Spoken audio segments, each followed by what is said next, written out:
Hello friends, welcome to S academy. तो अभी आपने देखा मैंने लाइव सेशन किया था, उसमें क्या बोला मैंने कि आपको नीट 2022 का जो डेट है वो अनाउंस कर दिया गया है। फॉर्म फिलअप जो है वो स्टार्ट हो गया है।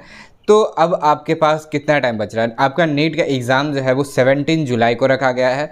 तो अब आप मान लो अप्रैल मिड चल रहा है, तो अप्रैल मिड से लेके 17 जुलाई तक आपको अप्रॉक्सीमेटली जो है वो 90 डेज़ बचे हैं। क्या 90 डेज़ बचे हैं? तो आप इन 90 डेज़ को किस तरीके से सही से यूटिलाइज़ करोगे और किस तरीके से 90 डेज़ को यूज़ करके आप जो है नीट में अच्छा मार्क्स स्कोर करोगे और किस तरीके से नीट जो है वो क्रैक करोगे, इन चीज़ों के बारे में आज इस वीडियो में बात करने वाला हूँ। ठीक, तो आई होप आपको ये वीडियो पसंद आएगा और इस वीडियो को आप पूरा देखना, तभी आपको जो है ये वीडियो जो है वो हेल्पफुल होगा। ठीक है, तो चलिए ज़्यादा टाइम नहीं वेस्ट करते हैं और इस वीडियो में आगे बढ़ते हैं।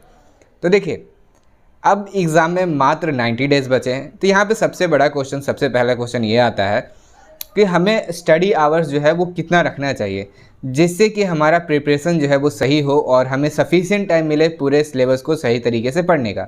तो सबसे पहला इंपॉर्टेंट चीज़ है जो स्टडी टाइम है वो आपका जो है अब से आपका नीट के एग्ज़ाम तक वो जो है डेली 8 आवर्स से 10 आवर्स का सेल्फ स्टडी होना चाहिए। ठीक है, ये क्लासेज अगर आप कर रहे हो या फिर कोई क्लासेज में आपके सिलेबस नहीं ख़त्म हुए तो वो क्लासेस को हटा के, यानी कि क्लासेस के बाद जितने भी टाइम आप सेल्फ स्टडी कर रहे हो उसमें से 8 to 10 आवर्स अब आपका सेल्फ स्टडी होना चाहिए। ये जो है सबसे इम्पॉर्टेंट बात है। ठीक है, और ये जो है अभी से लेके आपको नीट के एग्ज़ाम तक को फॉलो करना है। ठीक है, उसके बाद कि आपको किस तरीके से जो है वो आपको प्लानिंग करना है।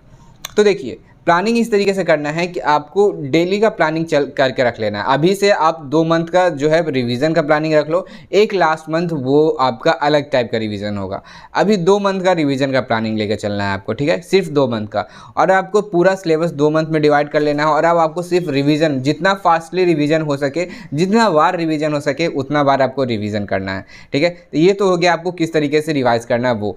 अब देखिए, अब यहाँ पे बात आता है कि अगर आप रिवाइज़ कर लेते हो तो आपको जो है वो क्या क्या सोर्सेस से आप जो है फॉलो करना चाहिए। अब आपको कौन कौन से बुक्स या फिर कौन कौन चीज़ें जो है वो पढ़नी चाहिए।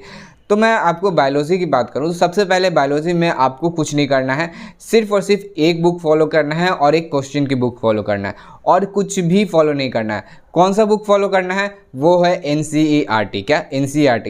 आपने अभी तक जो भी कोचिंग में मॉड्यूल पढ़ा है, कोचिंग का मॉड्यूल सॉल्व किया है, ये सब आप जो है साइड में रख दो। इन सब चीज़ों का अब ज़रूरत नहीं है। अब इन सब चीज़ों को आपको कोई भी यूज़ नहीं आने वाला है, इसलिए ये सब चीज़ें जो है आप जो है हटा दो। और जो है अब ये चीज़ें जो है आपको नहीं निकालना है। आपको अब जो सिर्फ और सिर्फ आपको NCERT रखना है और NCERT ही पढ़ना है और NCERT को लाइन बाय लाइन याद कर लेना है। ठीक है, तो ये हो गया कि आप किस चीज़ से अभी पढ़ोगे उसके बारे में। उसके बाद आता है आप किस चीज़ से क्वेश्चन सॉल्व करोगे, किन चीज़ों से क्वेश्चन सॉल्व करोगे उनके बारे में। तो देखो, अभी तक आपने MTG फिंगर टिप्स मैंने आपको सॉल्व करने के लिए बोला था वो कर रहे होगे और प्रीवियस ईयर सॉल्व कर रहे होगे। ठीक है, तो आप MTG फिंगर टिप्स आप एक सॉल्व करते रहना और प्रीवियस ईयर्स पे अब ज़्यादा फोकस करना। क्या? प्रीवियस ईयर्स पे आप ज़्यादा फोकस करना। तो ये हो गया बायोलॉजी की बात। अब बात करते हैं फिजिक्स की। फिजिक्स जो होता है नीट वालों के लिए मेन प्रॉब्लम होता है। तो फिजिक्स की बात करें तो फिजिक्स में अब तक आपने जो पढ़ा है वो अब जो सिर्फ और सिर्फ रिवाइज करना है। अब न्यू चैप्टर्स ऐड करने की ज़रूरत नहीं है। न्यू चैप्टर अगर आप ऐड करोगे तो आप जितना चैप्टर न्यू जो है वो ऐड करोगे उतना ज़्यादा आपको प्रॉब्लम बढ़ते जाएगा। इसलिए मैं कहूँगा आपने अभी तक जो फिजिक्स में पढ़ा है उसको रिवाइज करना स्टार्ट कर दो। उसके फार्मूला सीट मैंने आपको स्टार्टिंग में ही बोला था कि जो आप साथ में पढ़ते जाओगे तो साथ में एक फार्मूला सीट भी बनाना है। तो फार्मूला सीट से रिवाइज करो।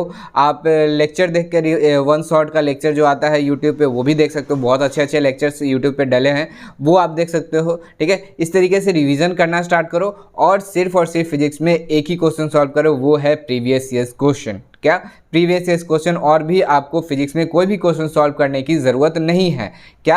आपको सिर्फ और सिर्फ प्रीवियस ईयर्स क्वेश्चन सॉल्व करने हैं। ठीक है, तो ये हो गया फिजिक्स की बात। अब बात करें केमिस्ट्री की। तो केमिस्ट्री में अब आपको क्या करना है? रिवीजन करना स्टार्ट कर देना है। अब आपको सिलेबस ख़त्म करने पे फोकस नहीं करना है, अब आपको रिवीजन करना है। क्या? रिवीजन करना है। जैसे कि आपका फिजिकल केमिस्ट्री हो गया, तो फिजिकल केमिस्ट्री सेम आप जो है वो आप फिजिक्स की तरह कर सकते हो कि आप फॉर्मूला सीट या फिर वन शॉट लेक्चर देख सकते हो, ये हो गया। अब इनऑर्गेनिक की बात करें तो आपको फुल्ली जो है आपको एनसीईआरटी पढ़ना है, एनसीईआरटी से एक लाइन भी बाहर, एक वर्ड भी बाहर नहीं जाना है। ऑर्गेनिक की बात करें तो सेम यहाँ भी एनसीईआरटी ही पढ़ना है। ये सब चीज़ों पढ़ोगे और उसके बाद क्या होगा, ये सब चीज़ों पढ़ने के बाद आपको क्या करना है, आपको प्रीवियस ईयर से ही क्वेश्चन इसमें सॉल्व करना है। क्या केमिस्ट्री में भी सिर्फ और सिर्फ प्रीवियस ईयर्स क्वेश्चन सॉल्व करने हैं। केमिस्ट्री में भी आपको कोई भी इधर उधर की क्वेश्चन या फिर आपने जो मॉड्यूल अभी तक सॉल्व किया है, इन सब चीज़ों से अब दूर रहना है। अब आपको सिर्फ और सिर्फ प्रीवियस ईयर्स क्वेश्चन सॉल्व करने हैं, एनसीईआरटी पढ़ने। तो ये हो गया आपको क्या चीज़ पढ़ोगे उसके बारे में, तो ये आप इन चीज़ों को फॉलो करेंगे। अब बात आता है कि अगर आप इन चीज़ों को पढ़ रहे हो उसके साथ साथ क्या करना है, उसके साथ आपको एक टेस्ट सीरीज़ ज्वाइन करना है। ये मैं आपको हमेशा बोलता हूँ कि टेस्ट सीरीज़ जो है स्टार्टिंग में मत ज्वाइन करना। स्टार्टिंग में टेस्ट सीरीज़ इंपॉर्टेंट नहीं होता है। टेस्ट सीरीज़ अब आपके लिए बहुत ज़्यादा इंपॉर्टेंट है। कब? अब, क्योंकि अब आपका सिलेबस लगभग कंप्लीट होगा, कुछ बचा होगा तो वो साथ में आप रिवीजन करते टाइम कंप्लीट कर लोगे, ठीक है। अब आप जो है टेस्ट सीरीज़ कोई भी अच्छे इंस्टीट्यूट का, ऐसा नहीं कि कोई भी टेस्ट सीरीज़ उठा लोगे, कोई भी टेस्ट सीरीज़ आपको नहीं उठाना है। अच्छे इंस्टीट्यूट का अगर आपको सिलेक्शन चाहिए तो कुछ चीज़ें तो करना पड़ेगा, ठीक है। तो अच्छे इंस्टीट्यूट का टेस्ट सीरीज़ लो, वैसा टेस्ट सीरीज़ लेना जिसमें पहले पार्ट वाइज टेस्ट हो। क्या? पार्ट वाइज टेस्ट हो, उसके बाद जो है वो फुल सिलेबस टेस्ट हो। अभी से ही फुल सिलेबस टेस्ट देने की ज़रूरत नहीं है। लास्ट 1 मंथ बचेगा, उसमें आपको फुल सिलेबस टेस्ट देना है, ठीक है। और ईयरली जो आपका प्रीवियस ईयर क्वेश्चन है उसको ईयरली सॉल्व करना है लास्ट मंथ में।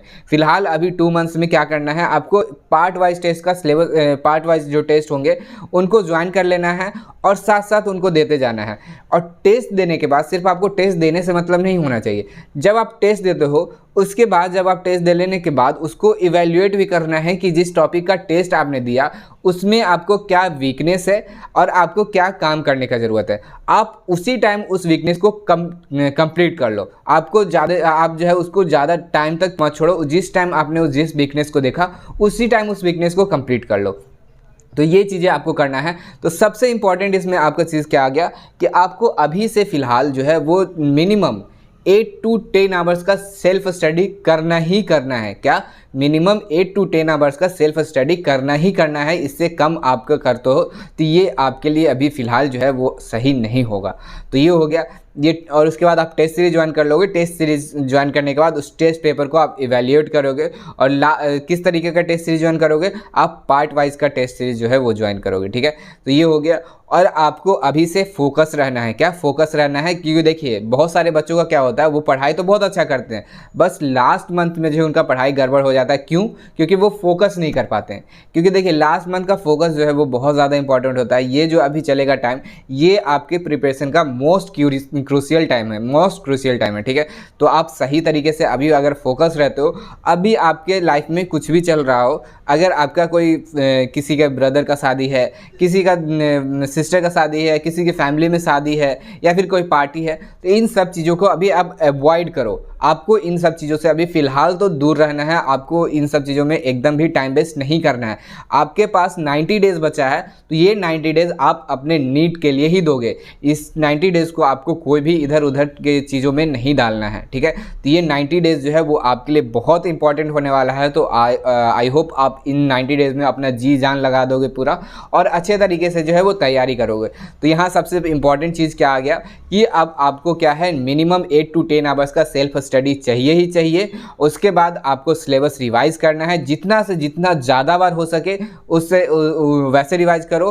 और मैंने आपको बता दिया कि आपको कौन चीज़ें कहाँ से पढ़नी है, वो चीज़ें भी ध्यान रखना है। आपको ज़्यादा नहीं पढ़ना है, आपको क्या पढ़ना है वो ज़्यादा इंपॉर्टेंट है, क्या नहीं पढ़ना है वो भी आपको पता होना चाहिए, ठीक है। इसलिए फालतू चीज़ें पढ़ना बंद कर दो। अब आपकी काम की जो चीज़ें हैं बस उसी को पढ़ो और ज़्यादा पढ़ने की ज़रूरत नहीं है।